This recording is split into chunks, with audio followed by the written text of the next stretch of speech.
Աստված Երեմիային ցույց տվեց կավագործին եւ թե ինչպես է ձևավորվում կավը։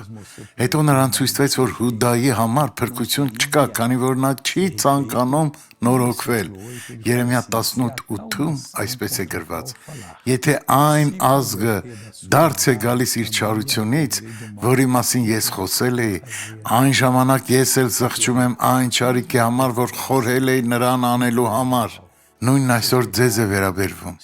Ապաշխարեք, թողեք ձեր մեղքերը, որ ձեր սիրտը շտկվի Աստծո առաջ, եւ Տերը բարիք խոսի ձեզ համար, քանի որ մի օր բոլորս կանգնելու ենք նրա առաջ, եւ ավելի լավ է նրանից սիրո խոսքեր լսել, այլ ոչ թե նախատինքի։ Դիտենք այս վկայությունը։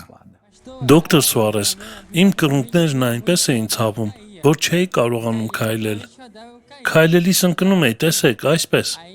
Բայց ձեր աղոթքի ժամանակ ցավն անցավ։ Եկեք այստեղ հիմա։ Դուք հիմա չեք քայլի, դուք հիմա կվազեք մեր առաջ, բայց զգուշ կլինեք։ Տեսեք ժողովուրդ, լավ է եղբայրս, միայն թե զգուշ եղեք, դուք ատլետ չեք։ Փառք Աստծուն։ Տեսեք, նա գալիս է, փառք Աստծուն։ Աղոթենք։ Հայր, ես աղոթում եմ այս մարդկանց համար, օրհնում եմ նրանց եւ նրանց առաջ դռներ եմ բացում